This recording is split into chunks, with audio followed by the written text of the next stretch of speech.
Peter, I was talking to a gentleman earlier today who calls himself a wealthy investor agent. And he was telling me that right now is the time you need to look into flow throughs, not wait to the end of the year. Is he correct? Absolutely.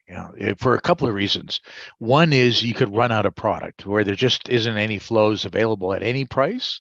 And secondly, the prices tend to get worse for the investors, the donors, later in the year because the issuers and what we call the liquidity providers that take away the risk demand higher margins on their side of the business because they know that they've got the investors, donors, over the barrel because the end of the tax year is coming. So he's absolutely right. This is a good time consistently after the federal budget till about September, Labor Day has always been, the best pricing for investors to buy flow throughs. Now, this gentleman is also a major advocate and loves the operations over at WCPD. And he also mentioned that there's some changes happening in taxes. So it's another reason if you're planning on collapsing your RRSPs, you want to take advantage of some of these flow through opportunities to call you as soon as possible because you just get too busy by the end of the year. Is that correct? Yeah, what he's talking about is probably alternate minimum tax. So that rule change happened on the budget, but does not come in force until January 2024. And it's going to limit the maximum that high net worth people can buy of this very safe tax reduction strategy. Right now, it's about 40% of your salary, and it's going to go down to 30%. So a lot of clients are buying more this year on purpose, hitting AMT so they can shelter more. They know their incomes are going to be similar next year, so they're overbuying some tax deductions because of this potential tax law change that looks like will come back that'll come into law. So we have also been receiving a lot of emails and inquiries having to do with Saskatchewan and some of the critical mineral advantages, investment advantages, and the same for Quebec. Can you give us a bit of an update on what's happening out there with critical minerals? And I Right. do appreciate that's a broad question.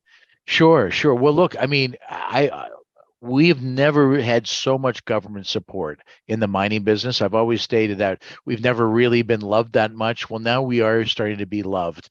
We've still got a long way left to go, but people understand there is no path to zero carbon without critical minerals. We need more lithium, cobalt, copper, 10 times more.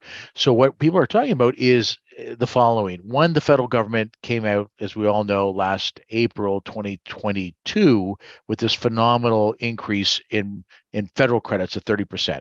Just recently, Manitoba, which their credits were about to expire, they had a test for about 8 years. They tested it.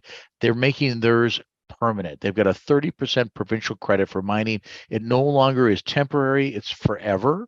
And Saskatchewan surprised us all by taking a 10% provincial credit and moving it to 30%, again, just for critical minerals. Quebec has been special in that they've only taxed a half capital gain, and they've always added this 25% provincial credit. Quebec, for many jurisdictions in the world, is the number one jurisdiction to mine in overall the whole world, more than different provinces of Canada and different jurisdictions in Australia and, of course, Europe and Africa. So that's what you're hearing. And the Canadian government is behind this 100%. And I think just to clarify, you were explaining to me earlier that you do more than help high net worth individuals looking for flow through opportunities. You also help corporations. Is that correct? Yeah, wherever a Canadian corporation or Canadian individual has income taxes to pay, we can help.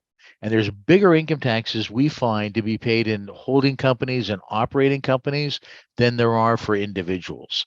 Individuals would try to draw a smaller salary to meet their lifestyle, but they could keep massive retained earnings and have big tax to pay. And there is no alternate minimum tax in holding companies and operating companies. So if you've got tax to pay, we can definitely help on the individual side and the corporate side.